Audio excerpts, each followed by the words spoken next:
Bonjour Pierre, Bonjour Johan. tu vas bien? Bah parfait, Bon, super, super. Donc Pierre, tu es product owner chez HR Maps, c'est bien ça? exactement. Ok. Est-ce que tu peux nous présenter ce que c'est qu'HR Maps, depuis quand ça existe, qu'est-ce que vous faites, à qui ça s'adresse et à quoi ça sert? D'accord.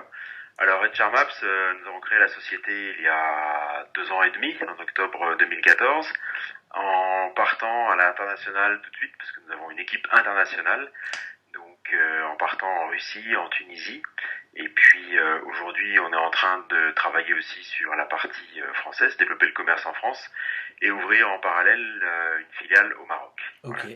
Donc ça, c'était déjà pour la partie business développement.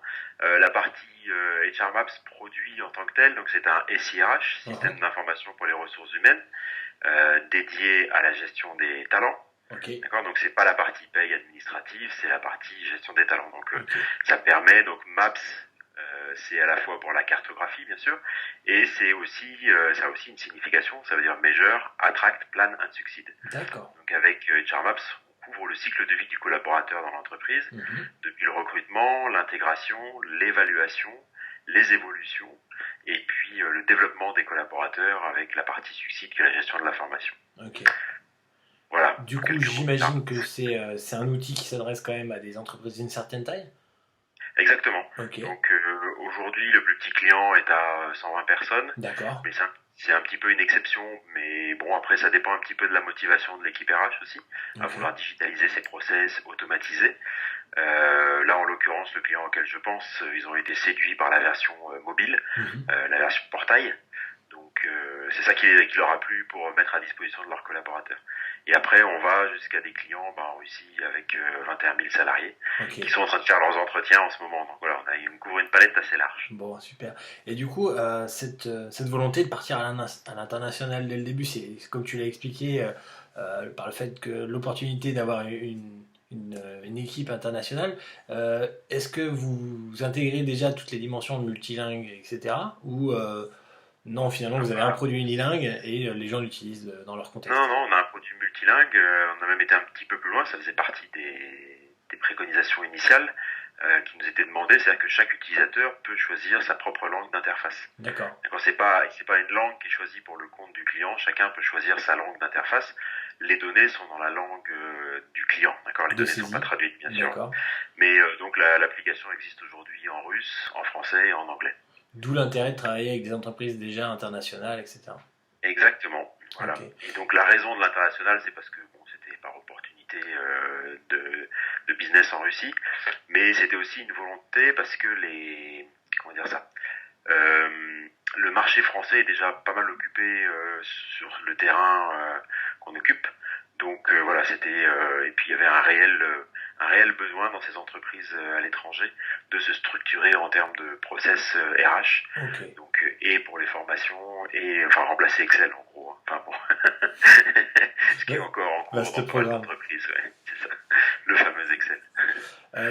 Comment ça se fait que vous êtes parti sur ce segment-là, sur ce type de produit, et quels sont vos concurrents et comment, on va dire, vous êtes par rapport à eux, globalement, en termes de Alors, positionnement? dans l'équipe, si on prend les trois personnes clés de l'équipe, donc il y a Denis qui est parti s'installer à Moscou, qui est détaché, D'accord. installé à Moscou et qui lui a un passé dans le domaine des RH et du consulting. D'accord. Il y a Rami qui lui est basé en Tunisie, ça c'est l'équipe technique qui est en Tunisie. Donc Rami il a 15 ans d'expérience dans les développements logiciels, systèmes d'information, voilà avec Salem et puis d'autres personnes qui sont dans l'équipe en Tunisie, que je connaissais d'un ancien boulot en fait. Voilà, c'était D'accord. ça s'est pas fait tout à fait par hasard non plus. Ok. C'était des volontés qui se sont croisées. Et moi-même j'ai travaillé dans le domaine des systèmes d'information D'accord. depuis 20 ans, donc dans différents domaines d'activité, donc dans un peu en biomécanique, les systèmes d'information géographique, les télécoms et puis les RH, Ok. et puis jusqu'à créer HR Maps il y a 2 ans et demi, donc avec Denis et Rami, voilà. C'était Ok. l'équipe internationale. Bon, d'accord. Et du coup, par rapport à votre produit, qui sont vos principaux concurrents et comment vous vous positionnez par rapport à eux? Donc on a sur certains comptes réussi à remplacer par exemple alors je vais peut-être pas les citer pour pas les citer, dans certains grands comptes, on est arrivé avec la solution HR Maps avec la simplicité d'utilisation, une acceptance très rapide des utilisateurs sur l'interface, sur le portail utilisateur, une rapidité de mise en œuvre et une efficacité immédiate. Ouais, une efficacité économique aussi, c'est-à-dire que on met en place très rapidement des process. Là où d'autres mettent des centaines de jours, nous en 20 jours on a déployé la solution de base, parce qu'on arrive avec quelque chose qui est déjà préconfiguré. Donc après, dans les gros acteurs du marché dont on n'a pas peur, puisqu'on en a remplacé certains dans des comptes, on va retrouver SuccessFactors, qui est une filiale de SAP, HR Access, et puis après, sur le marché français, bon, j'en oublie sûrement, mais Workday, des gens comme ça, qui ont d'autres avantages. Je dis pas qu'on les remplace, mais par rapport à ce qu'on fait, par rapport à la besoin de pas mal d'entreprises, nous on le fait plus simplement. Ça se fait beaucoup plus simple. Bon. Je pense que des SAP et des gens comme ça sont très adaptés dans des grands comptes. Nous, on est plus adaptés sur des comptes un peu plus moyens, même si on va jusqu'à des 20 000 utilisateurs. Voilà.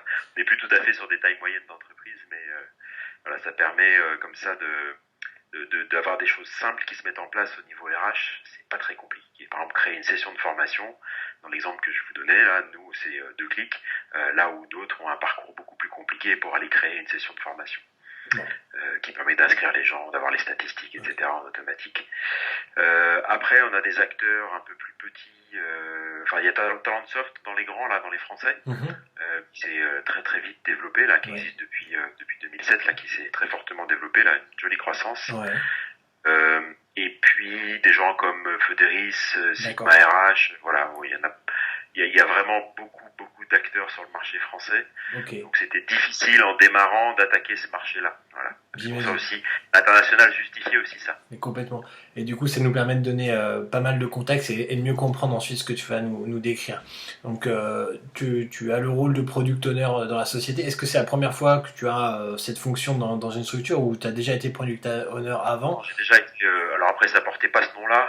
La product owner, c'est dans la méthode agile. Mais j'ai été product manager, alors technical product marketing exactement. D'accord. Dans une entreprise américaine où on écrivait des spécifications sous forme de documents Word assez longues, etc. sur du long terme. Et puis c'est quand je suis passé dans le monde des RH là, il y a 5 ans qu'on a mis en place, donc j'ai changé d'entreprise, on a mis en place une méthode agile. Et du coup j'ai vraiment bien aimé le passage de documents Word très longs, difficiles à manipuler, vers les user stories. J'ai trouvé que c'était d'une souplesse incroyable, quoi. Et puis ça change complètement le paradigme même en termes de développement, c'est-à-dire que avant dans la R&D on développait la base de données, le middleware et la partie end-user, alors que là aujourd'hui les développeurs ils sont sur du vertical avec quelqu'un qui est garant de la cohérence de l'architecture, mais ça permet effectivement réellement de livrer tous les 15 jours une version utilisable avec un périmètre connu, et donc tous les 15 jours on est capable de remodifier les priorités. Ça c'est génial. Bon.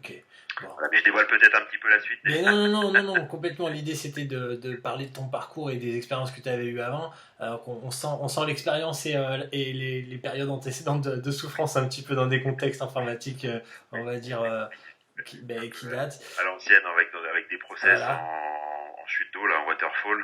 Donc compliqué, alors que là, effectivement, en étant totalement agile, on a joué le jeu aussi avec un client, un des clients en Russie, on a joué le jeu de l'agilité en les livrant tous les 15 jours.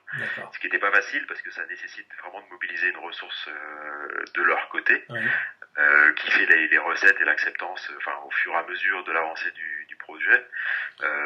Mais c'était très enrichissant, c'est-à-dire que ça a rendu le produit opérationnel très vite, puisqu'il était mis dans la main d'un nombre limité d'utilisateurs, mais il était mis dans les mains des utilisateurs, et donc on avait dans le sprint suivant tout le feedback déjà des utilisateurs pour optimiser le nombre de clics, pour améliorer l'ergonomie. Donc on a très vite convergé vers une solution très opérationnelle. Alors j'ai 2 questions justement par rapport à ce projet avec la Russie. La première question c'est est-ce que vous aviez déjà une première mouture du produit ou non, finalement c'est ce client-là qui vous a aidé à lancer votre produit. Et la deuxième, c'est comment ça s'est passé l'agilité chez lui, en sachant qu'a priori, si on suit bien la méthode, il y a des difficultés à avoir une visibilité sur le budget. Oui, alors ce qu'on a, donc c'est grâce à ce client-là qu'on a pu démarrer le développement. On avait déjà une bonne idée de l'architecture qu'on allait mettre en place, mais il n'y avait pas encore beaucoup de lignes de code qui étaient écrites, quoi. Donc c'est vraiment, ces clients en Russie, il y en a 2, qui nous ont vraiment permis de démarrer, qui nous ont accompagnés. Donc d'un point de vue métier sur la RH, donc ça c'était mon rôle de product owner, d'aller discuter une semaine par mois, d'aller chez le client pour collecter ses besoins, voir les plus urgents, comprendre, etc. Rédiger quand même un minimum de documentation d'interface, dire à quoi ça va ressembler. D'accord, c'est-à-dire que les user stories ne font pas tout. C'est-à-dire que quand les user stories sont simples, sur des évolutions d'un produit existant, ça va.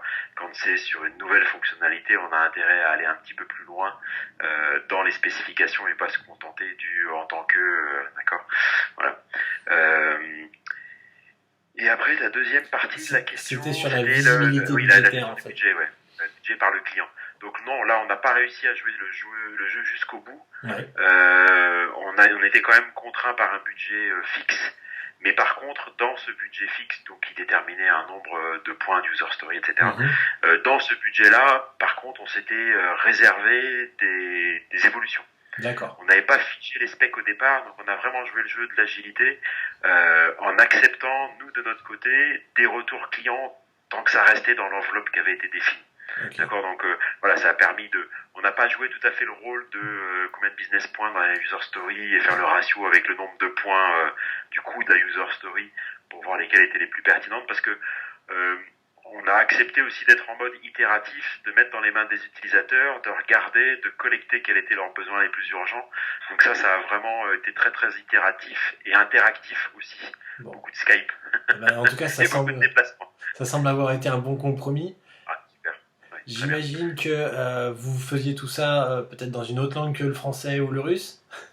Alors on faisait en français et en anglais. D'accord, ok. C'est une société française implantée en Russie, c'était avec un expat. Mais toutes les user stories étaient écrites en anglais parce qu'il fallait que d'autres personnes de l'entreprise puissent accéder aux user stories et les comprendre. Donc du coup, ça me fait penser à un autre bénéfice des user stories par rapport aux specs que je pouvais écrire avant. Ouais. C'est que c'est quelque chose qui est compréhensible par l'utilisateur final, par un client qui est pas technique, quoi. Donc c'est quand même un gros bénéfice, hein.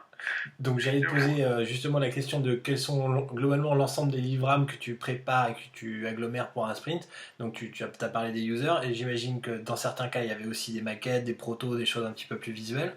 C'est ça. Est-ce qu'il y avait... plus visuel, donc soit sous forme proto, soit sous forme sketch. Enfin, on dessinait, des outils appropriés, mais en dessinant un petit peu à quoi les écrans allaient ressembler, vérifier qu'on avait bien tous les champs, un petit peu d'interaction. On n'a pas été très loin dans les mock-ups. Je me rappelle plus du nom de l'outil là, qui est très connu pour les mock-ups là, mais qui simule toute l'interface. Là, on a vraiment démarré et puis on a mis tous les 15 jours dans les mains des utilisateurs et c'était ça qui faisait notre mock-up, quoi. Okay. Voilà. On avait fixé des guidelines un petit peu avant dans le sprint 0 là, quand on est, pour fixer un petit peu les règles, mais sans plus. Ok. Et du coup, tu vas jusqu'à la rédaction des tests et également, c'est des choses qui sont validées par le client aussi ou non, finalement, ça c'est ta partie avec les devs et... Oui, les tests, ça c'était plutôt interne. On a fourni les premiers temps un cahier de tests, des tests associés aux user story, qui finalement n'ont pas été très utilisés. Donc le livrable, c'était la release note à la fin de chaque sprint, c'était l'ensemble des user stories qui étaient réalisés, qui passent par une phase de test chez nous et une phase de validation par le client. Voilà, si on peut respecter le vocabulaire. La phase test valide. La phase de test chez vous, c'est à la fois automatique et manuelle, ou l'un ou l'autre? C'était à l'époque du démarrage du projet, c'était que manuel. D'accord. Là, on est en train de travailler avec une petite boîte à Paris, enfin petite, je dis ça, c'est peut-être négatif, avec une entreprise parisienne qui permet d'automatiser les tests, qui est plutôt bien, qui permet d'enregistrer des scénarios, donc à l'écran. Qui vont être joués. On récupère un script XML Selenium là pour les connaisseurs. Et donc ce script-là est accessible, on peut l'optimiser, le remodifier, et après l'ensemble de ces tests qu'on doit créer de façon unitaire, on peut les assembler dans des scénarios complets. Donc ce qui est compliqué dans les tests, c'était la partie data aussi. Donc là on peut générer des données en mode aléatoire, on dit je veux 5 caractères aléatoires, et donc du coup ça me crée une fiche de poste, ça me crée une compétence, etc. Donc on peut évaluer comme ça l'ensemble des tests, ou alors en allant chercher dans un fichier Excel des données si on veut partir d'une base de from scratch, et puis on recrée à ce moment-là par exemple une entreprise d'une centaine de personnes, on va pouvoir leur créer comme ça. Là. Ok, Donc là on est dans les prémices là, donc ça a démarré. super. Et c'était assez concluant là avec Cloud Netcare là, pour leur Ok, faire un peu de pub. d'accord. Bon à Non, c'est savoir. vraiment très très bien.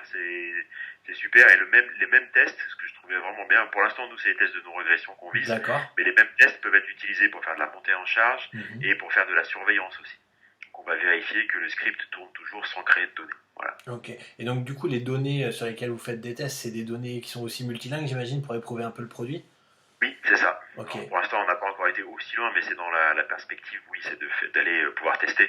D'où les fichiers russes, là, de pouvoir charger des données en russe, en français, en anglais, pour aller tester qu'on est capable de stocker tout ça. Bon, mais ça va venir petit à petit, c'est super en C'est tout cas. ça. Ouais. Donc du coup, si je récapitule, l'expression de besoin au départ, c'était votre premier client, enfin vos deux premiers clients, les projets en Russie.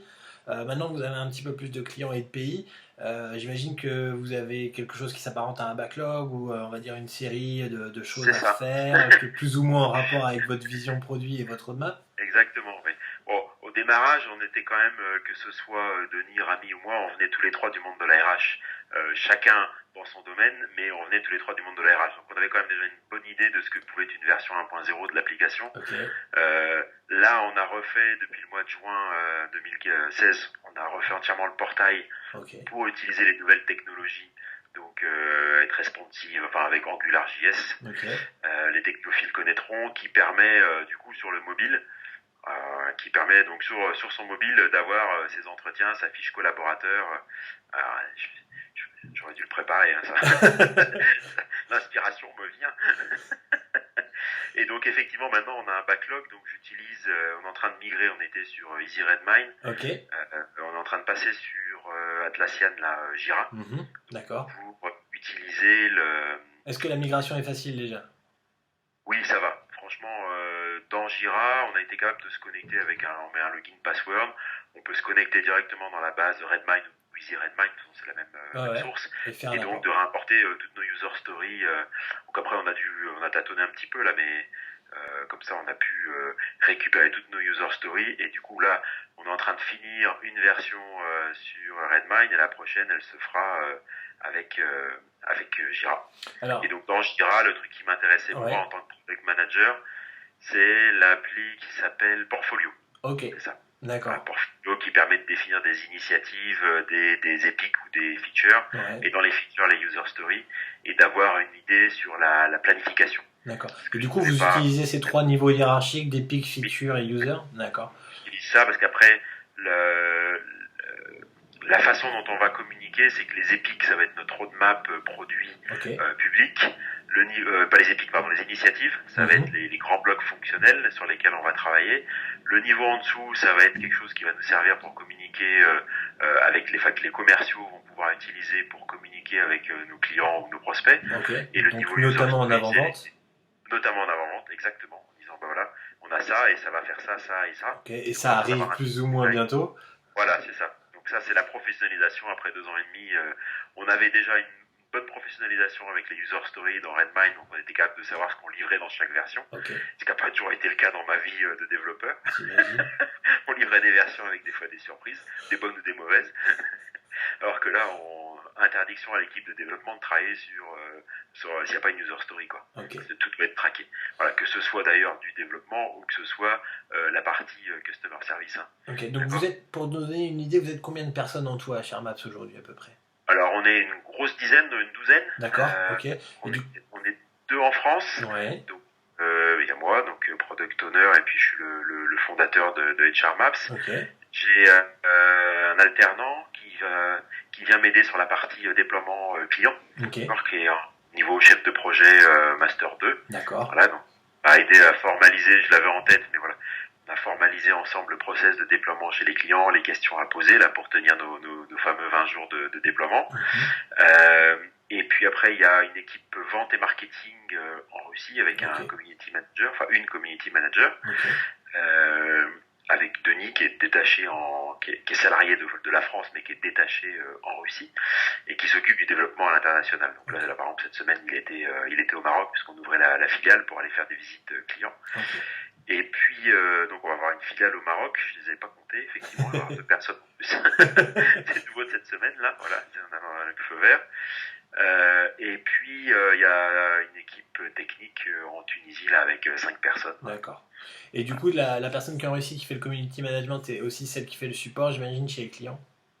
Alors le support, non, ça il est côté Tunisie, D'accord, celui-là. ok. Ouais, il est en Tunisie. Alors effectivement, lundi, les choses évoluent chez Charmaps.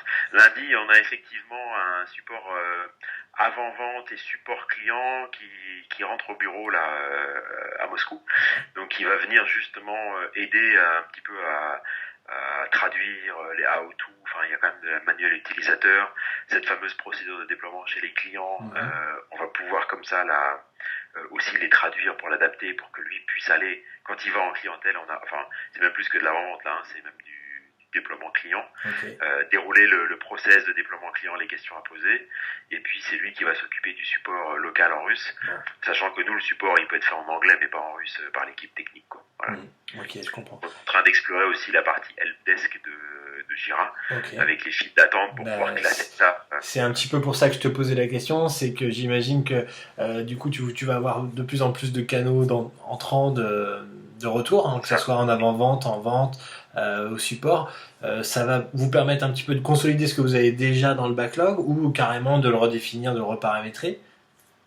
Alors ben, là c'est aussi pour ça qu'on changeait. Bon, on avait déjà un helpdesk aujourd'hui avec Redmine, c'est-à-dire Ouais, que les clients envoient un mail et ça crée un ticket qui va dans un projet et puis après nous on redistribuait ça soit en customer service, enfin en intervention au problème de configuration, soit c'était un bug, soit c'était des demandes d'évolution, soit c'était un problème d'utilisation par le client. Donc à ce moment-là ça remonte au commercial qui doit lancer les formations. C'est les 4 grands types qu'on a définis aujourd'hui pour travailler, donc qui se traduisent sous forme de queue là comme ils appellent ça dans le complètement. support Jira. Donc on a créé ces 4 queues dans Jira pour quand un ticket client rentre, voilà, on l'oriente vers la bonne queue et suivant ça, ça va être l'un ou l'autre qui va devoir gérer. Ok. Et je pense qu'on va faire effectivement être capable maintenant de distinguer entre des clients français, enfin ou francophones en tout cas, et les clients russophones. On va définir 2 adresses mail D'accord. différentes pour que voilà le tri soit fait par Dès les le bonnes départ, personnes. dès l'entrée. J'en profite là parce que Vas-y, après sinon montre-nous là, il ton me manque. produit, je sens que tu as envie.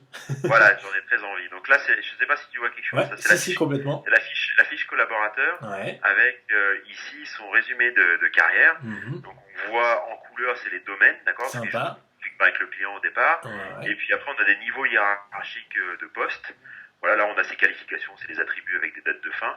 On voit les formations qu'il a suivies avec une certaine cohérence, enfin une cohérence des couleurs Mhm. de la formation par rapport au poste occupé, c'est les mêmes choses, Mhm. des cycles, etc.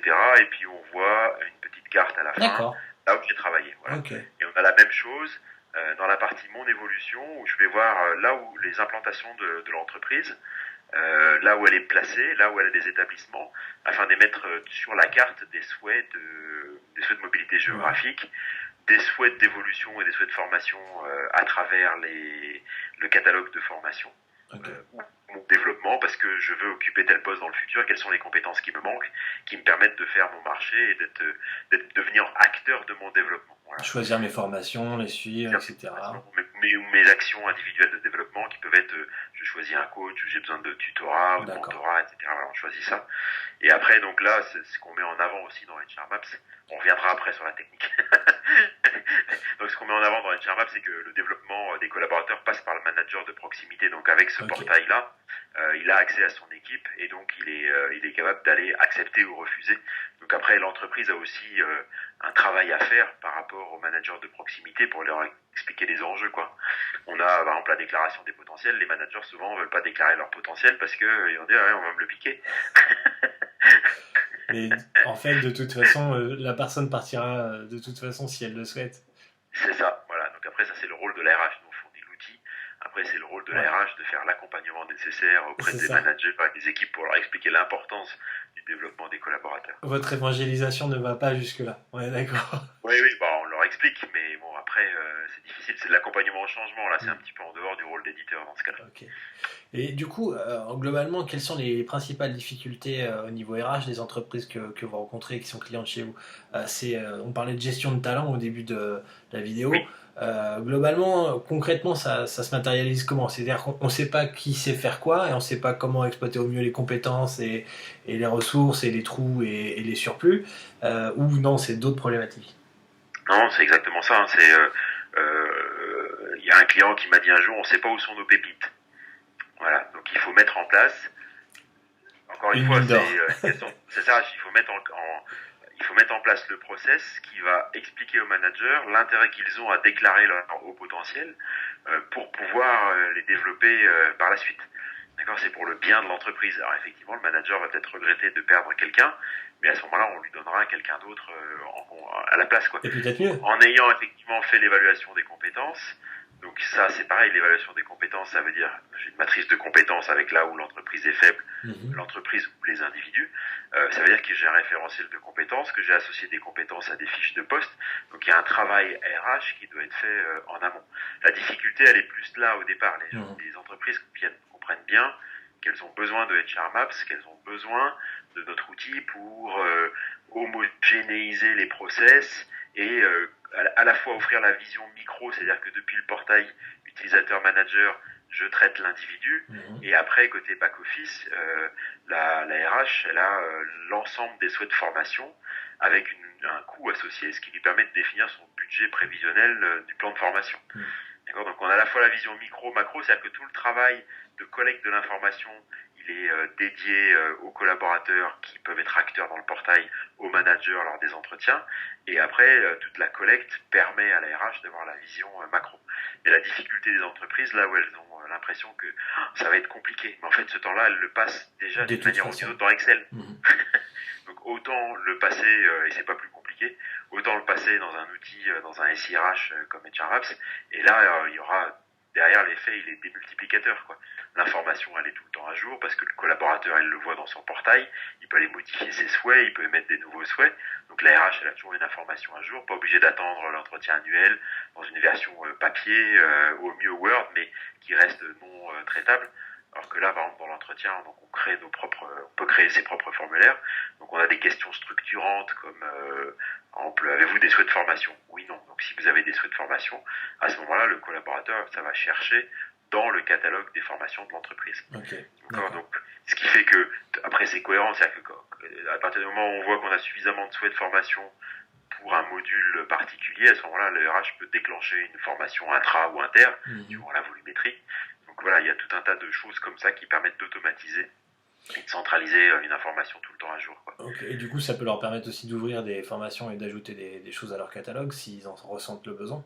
Absolument, tout à fait. Parce que après, ce qui est préconisé quand on crée un formulaire d'entretien, c'est de mettre une zone de texte en dessous. Avez-vous d'autres souhaits de formation qui pourraient être en dehors du catalogue? Okay. À ce moment-là, ça, c'est le RH a quand même c'est pas du automatique, hein, c'est pas du one click, one button. Il y a quand même, le RH a quand même un travail d'analyse des formulaires d'entretien à faire, mais il est simplifié puisque les données sont extraites. Donc lui, il a l'ensemble des souhaits de formation en dehors du catalogue, et s'il voit que tout le monde a demandé une formation espagnole parce que on a racheté une entreprise en Espagne, je sais pas, je prends un exemple comme ça, bah à ce moment-là, il va pouvoir rajouter les formations espagnoles dans le catalogue, rajouter lui aussi les souhaits de formation pour les gens qui l'avaient demandé sur des données structurées, et avancer comme ça dans le développement des personnes. Ok. Donc ça nous permet de bien comprendre un peu les difficultés des entreprises auxquelles finalement vous avez un produit qui répond. Et vous aujourd'hui, à ShareMaps, quelles sont vos plus grosses difficultés au niveau du produit, au niveau de la création de produit? Est-ce que c'est le multilinguisme? Est-ce que c'est, on va dire, l'hébergement de votre solution pour les groupes un peu internationaux? Est-ce que c'est d'autres choses? Le multilinguisme, non, parce que ça, on l'avait pris en compte dès le départ. En plus, le russe est quand même la langue russe, hein, pas les personnes. La langue russe est très très précise, donc d'un client à l'autre, le vocabulaire n'est pas nécessairement le même pour désigner la même chose. Ça dépend de l'entreprise. On peut avoir la même chose en français aussi. Donc nous, l'interface, la traduction de l'interface est disponible en ligne. D'accord, c'est pas des fichiers de ressources. Si je rentre un tout petit peu dans la technique, c'est pas des fichiers de ressources qui sont posés sur le serveur. C'est directement, on a une liste avec l'ensemble des ressources traduites, et on peut adapter dynamiquement le vocabulaire de son interface. Donc en fait, on a délégué ce problème-là à nos clients en leur disant, vous n'êtes pas d'accord entre vous, on vous fournit une version de base, mais vous avez accès. Donc en fait, on a réglé le problème au départ dans l'architecture. Toutes les ressources sont disponibles en ligne. Donc on n'a pas de problème de multilinguisme. Ça a été pris en compte dans l'architecture tout de suite. Après l'hébergement, effectivement, les lois locales font qu'en Russie, on doit être hébergé sur le sol russe. Ouais. D'accord. Au départ, on était chez Azure et donc après on s'est rapatrié avec la loi 152, elle s'appelle. On est dans un data center en Russie et pour un des clients, on est installé chez lui. D'accord. D'accord. Après ça, c'est des choix. Bon, on est trop petit pour imposer nos choix, donc on propose les deux, SaaS et puis donc en mode SaaS dans le cloud, ou alors on-premise installé chez les clients, sachant que le mode SaaS c'est quand même plus simple pour les mises à jour, quoi. Voilà. C'est ce que j'allais dire. Du coup, il y a une nouvelle complexité qui ressort de ça, c'est le côté mise à jour du produit, etc. chez vos clients, quoi. Exactement, ouais. Donc bon, ça c'est pareil, ça faisait partie des choses qu'on savait au départ. Donc on a fait en sorte que le déploiement se fasse de façon assez simple. Mm-hmm. Donc on a des DLL à poser dans un répertoire. Enfin, on est dans un environnement de Microsoft là. Donc on pose des DLL dans un répertoire, migration de la base de données, et puis voilà, ça suffit Okay. pour faire les mises à jour. C'est relativement simple, mais bon, malgré tout, il faut se connecter à plus d'endroits. Ouais. C'est ça la complexité. Après aujourd'hui, dans la difficulté produit, bah là on arrive un petit peu à la croisée des chemins, donc on a une plateforme qui est bien avancée, là, Mm-hmm. assez mature, qui a été éprouvée déjà par des clients, hein, c'est Ouais. plus un proof of concept, hein, elle est en production, et là je vous disais, chez le client en Russie, il y a 21 000 salariés qui sont en train de faire leurs entretiens, donc je veux dire, ça fiabilise l'application. Hein. Ouais, d'accord. Donc là on avait mis nos ressources internes à surveiller la CPU, la RAM, les requêtes, l'optimisation, voilà, c'est cette montée un petit peu en puissance. Moi, j'ai travaillé dans des grosses boîtes, donc du coup, ça, je savais qu'on trouve à 20 000 salariés, on trouve des bugs qu'on trouve pas à 100 salariés. Voilà, il y a des choses qui sont différentes, c'est la montée en charge. Et puis là, maintenant, bah, c'est la gestion des priorités. Voilà, c'est ça puisqu'on a un backlog qui est quand même assez conséquent. On sait qu'on a du travail pour encore les 3 prochaines années, là, si on veut vraiment faire tout ce qu'on a envie de faire. Donc après, c'est la priorisation en termes de en tant que product manager là, moi j'ai jamais vu une roadmap qui tenait vraiment la route et qu'on arrive à respecter, parce qu'il y a toujours des priorités ou priorité marché ou priorité client qui font que avec la taille qu'on a, on est quand même très proche de nos clients et là pour les satisfaire. Donc on n'hésite pas à chambouler la roadmap. On a une ligne directrice que l'on suit, mais il peut arriver qu'il y ait des priorités qui passent devant d'autres, des fois dans des délais très courts. Bon, d'accord. Et du coup, donc tu nous as parlé un petit peu de ton passage du cycle en V à l'agilité il y a quelques années dans une entreprise précédente. Aujourd'hui, comment tu continues de te mettre à jour sur ces sujets-là, sur le côté métier produit, agilité? Bon, je suis un petit peu dans LinkedIn, là, je suis abonné à un groupe sur l'agilité, mais j'avoue que je suis ça d'un petit peu plus loin. D'accord. Maintenant qu'au tout démarrage, quand on a lancé l'agilité, et en fait Rami est Scrum Master, donc D'accord. du coup c'est plutôt lui qui fait le Scrum du matin, etc. Okay. Moi je suis là, on fait les lancements de sprint. Les fins de sprint, on est un peu moins. Okay. On respecte pas tous les artefacts de la méthode agile. Mais c'est aussi mais ça, on est dans l'agilité. l'esprit, quoi. Voilà, on est dans l'esprit quand même agile en respectant la terminologie, les outils, les sprints. Les développeurs choisissent en fonction de leurs compétences aussi, hein, les user stories dans le backlog du sprint. Voilà, on essaye d'avancer comme ça. Et du coup, est-ce que tu aurais des conseils pour les gens qui regardent la vidéo, de lecture ou de visionnage de vidéos, de podcasts?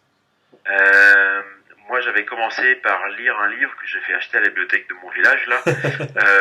Comment il s'appelle? Celui qui est j'ai oublié son nom, qui a fait développer le produit qui s'appelle Ice Cube, qui est le pape français du Scrum. D'accord. J'ai oublié son nom. Son outil s'appelle Ice Cube. Moi, j'ai commencé par lire ce livre-là, qui était très très bien fait, très intéressant. Si je le retrouve, je le mettrai dans un lien dans la vidéo. Oui, d'accord, ok. Je pourrais te retrouver ça assez facilement. Donc, j'ai commencé par lire ce livre-là. Je suis allé aussi sur Wikipédia au démarrage. C'est plutôt bien fait. Ça permet, comme une première approche, en quelques pages, d'avoir la philosophie et l'essence de la méthode, quoi. Okay. Voilà, ça permet d'avoir ça. Bon, mais je ne peux que recommander la méthode agile, quoi. Enfin, tu pourrais plus faire ça. Je suis absolument ravi. En termes de souplesse, de gestion, de relations clients. Donc après, on va pas lui donner tout le détail des tâches, quoi, mais justement, c'est l'avantage d'avoir ces niveaux dans la création des user stories, features et puis initiatives. Voilà, on peut comme ça donner de la visibilité à certains niveaux, la souplesse que ça procure, et puis le burn down, quoi. J'ai jamais réussi sur un planning Gantt à avoir un suivi aussi fiable qu'un burn down chart. Mhm.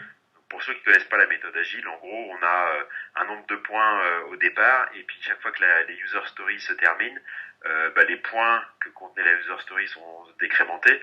Donc, ce qui fait qu'on voit sur un sprint de 15 jours si on est dans les clous ou si on dérive complètement. Donc, c'est-à-dire qu'on est hyper rapidement, on sait si le sprint, on va réussir à tout faire ou pas tout faire. Mhm. Et Et je s'il trouve faut, ça, et c'est s'il va assez excellent falloir en mettre termes de les. planning et de suivi, Ouais. c'est super efficace. Ok. Et en plus, sans effort.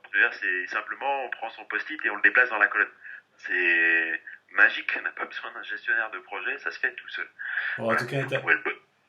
t'as l'air super épanoui dans cette démarche et dans cette entreprise. Ouais. Bon, c'est cool. Écoute, Pierre, je te remercie beaucoup pour ton témoignage, Merci Johan, tes heureux d'avoir explications. pu partager la joie du métier de product manager. Là, j'avais, pour la petite histoire, j'avais fait un bilan de compétences il y a 5 ans et qui Ouais. disait que j'étais bien dans ce métier-là. Bon, bah, tu vois, finalement, s'il y avait qu'un changement de méthode à faire, en fait. C'est ça, pas de changement de méthode. Bon, bah, c'est super. Je te remercie beaucoup et puis je te souhaite une excellente journée.